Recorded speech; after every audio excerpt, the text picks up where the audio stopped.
Ave María Purísima. Bueno, ahora vamos a ver las constituciones generales de 1639. Lo cierto es que hasta la llegada de la bula fundacional no se conoce intervención ni referencia alguna de franciscanos en la obra de Santa Beatriz de Silva. En el capítulo general de la Orden Franciscana, celebrado en Roma el 11 de junio de 1639, se presentan recopilados todas las constituciones y estatutos de las monjas pertenecientes a la Orden Franciscana y fue aprobada obligando a su observancia a clarisas, capuchinas y terciarias. Este capítulo, que precedió el excelentísimo cardenal Barberio y fue elegido ministro general del reverendo padre Juan Merinero, respetó de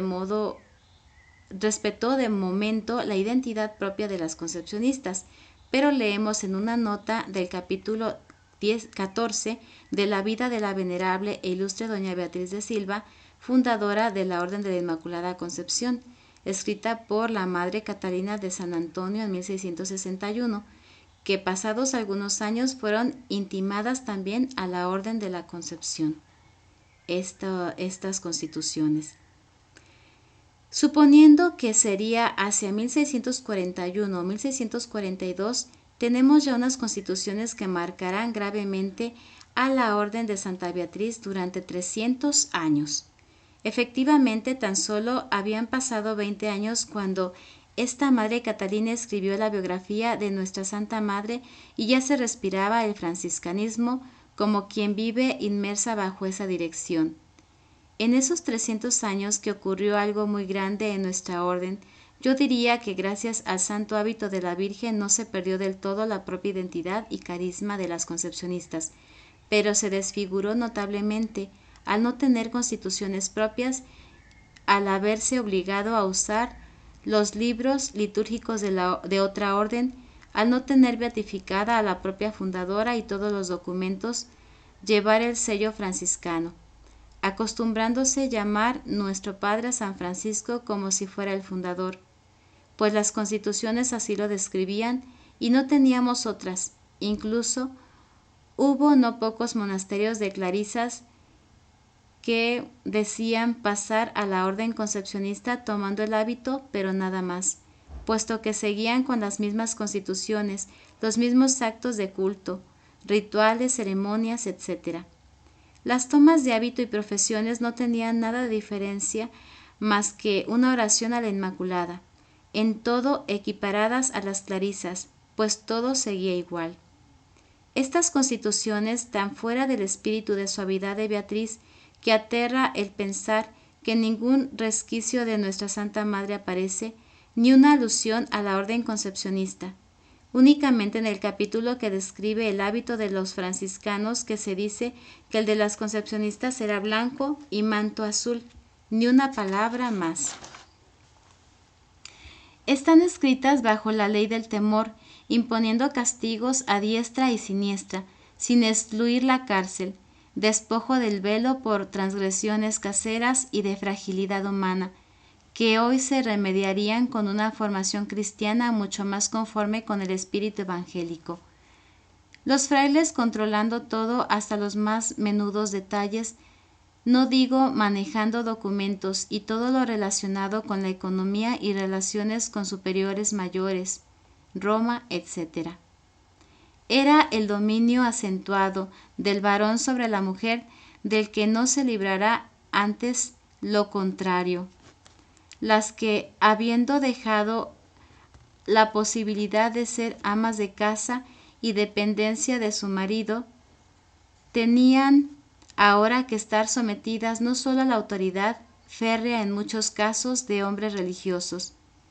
Cuando en 1908 la Madre Teresa de Jesús Romero, dándose cuenta del olvido en que se estaba la causa de beatificación de nuestra Santa Madre, quiso escribir a todos los monasterios de la orden para responsabilizarles. Se encontró con que había monasterios que creían ser concepcionistas y no lo eran, y otros que se les tenía por franciscanos y su origen era de la Concepción.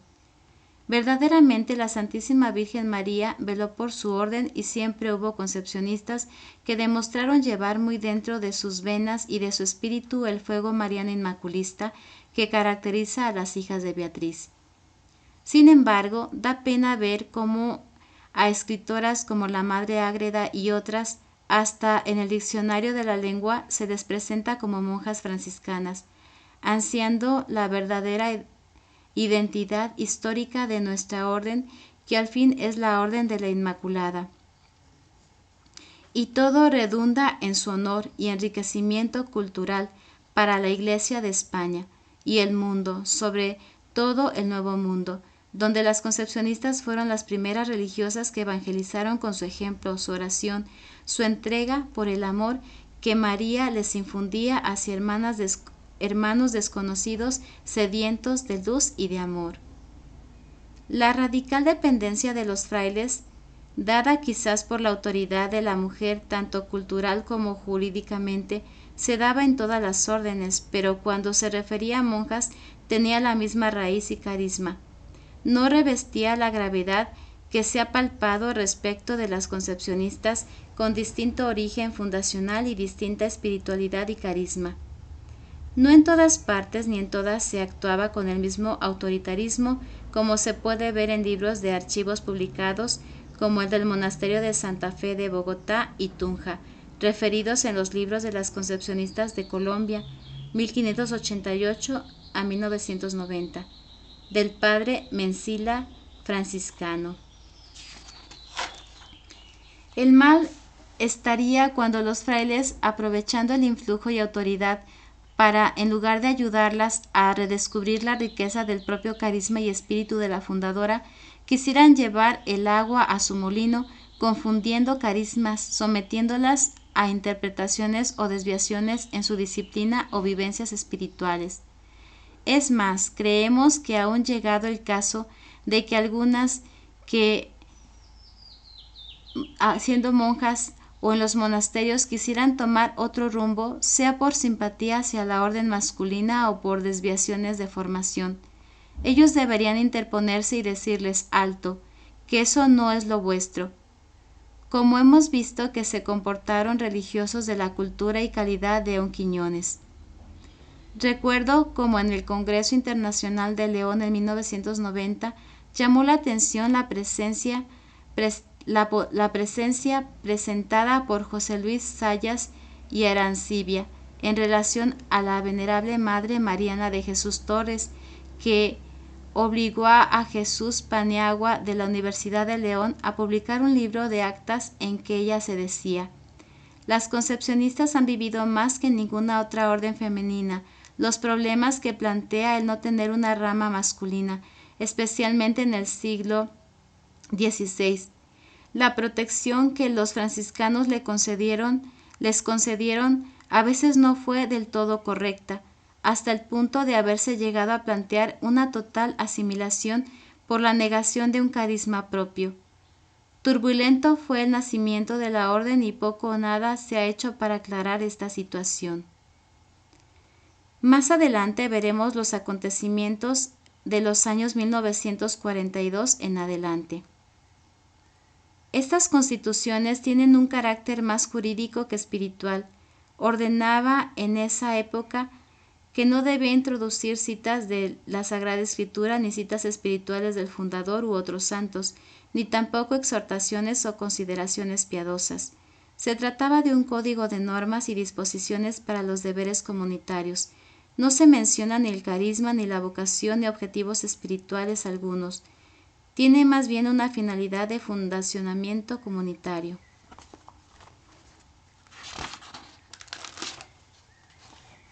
Bueno, aquí vamos a volver a retomar o a recordar la situación, ¿verdad?, que hemos ido mencionando que a lo largo de nuestra historia, que nuestra Santa Madre Beatriz fue educada, ¿verdad?, por los franciscanos. Todos sus hijos de la familia de nuestra Santa Madre les daban clase a los franciscanos. Ellos les enseñaron a tener ese amor a la Inmaculada Concepción. Aparte era una devoción ya de la familia de muchos años de que se tenía esa devoción. como voy mencionando, el director espiritual de nuestra Santa Madre también era un franciscano, al que le encomienda, ¿verdad?, que ayude a su orden a que no se vaya a deshacer ahora que muere, cuando ella muere.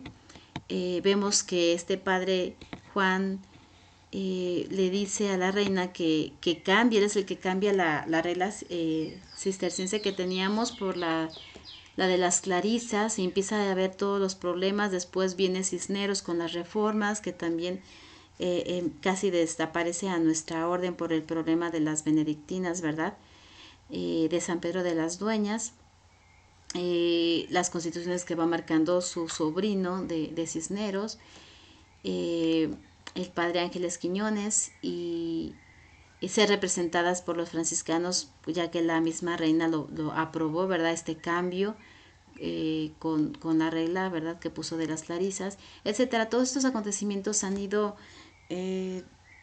afectando nuestra orden, haciendo perdernos, hicieron poco a poco que se fuera perdiendo la identidad y que las más concepcionistas estuvieran confusas, ¿verdad?